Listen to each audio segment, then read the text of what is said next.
Alright, let's dive into this because Young Sherlock just dropped some major updates for Season 2, and honestly, there's a lot to unpack here. First off, the casting news.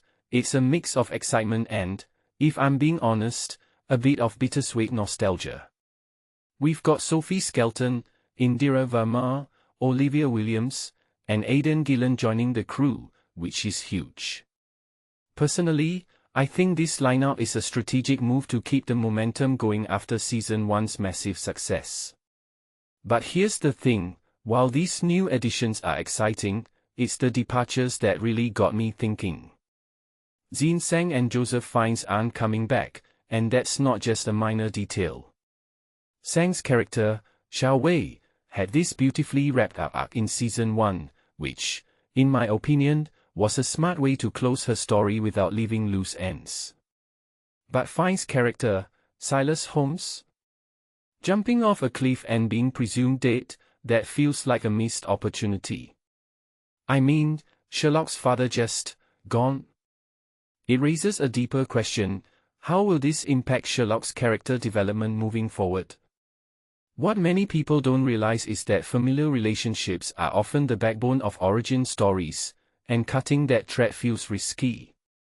Now, let's talk about the new cast. Sophie Skelton coming off Outlander, that's a big deal.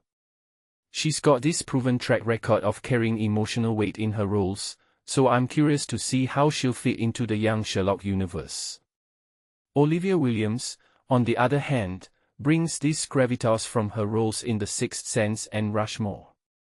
What makes this really interesting is how these seasoned actors will mesh with the younger cast, especially hero Fiennes Tiffin as Sherlock. It's not just about talent, it's about chemistry, and that's something I'll be watching closely. Aidan Gillen, Game of Thrones fans, you know what I'm talking about. He's got this intensity that could either elevate the show or feel out of place.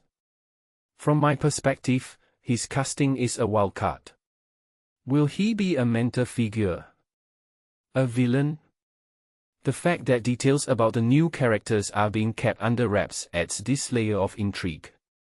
If you take a step back and think about it, this secrecy is a smart marketing move. It keeps the audience guessing, which is exactly what a Sherlock Holmes story should do.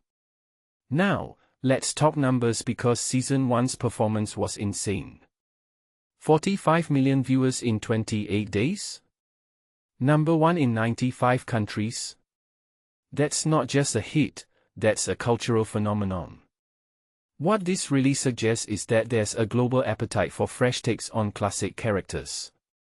But here's the thing, with great success comes great expectations.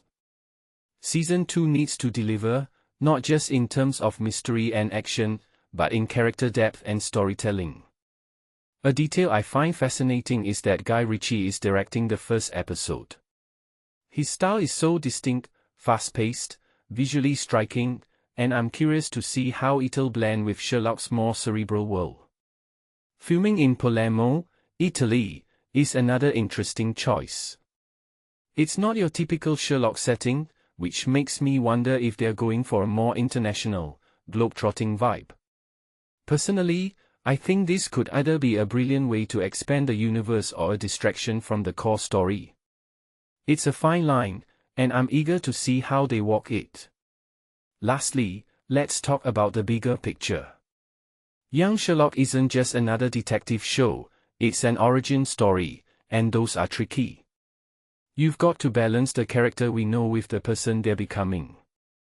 One thing that immediately stands out is how Season 1 handled Sherlock's relationships, his family, Moriarty, even his father's absence. These dynamics are what make the character human, and I hope Season 2 doesn't lose sight of that.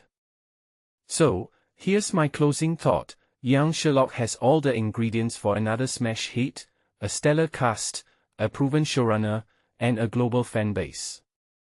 But what will define Season 2 is how it handles the emotional core of the story. Will it lean into the complexities of Sherlock's past, or will it prioritize flashy action and new locations?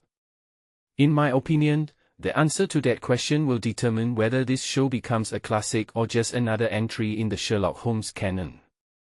What do you think? Let me know in the comments below.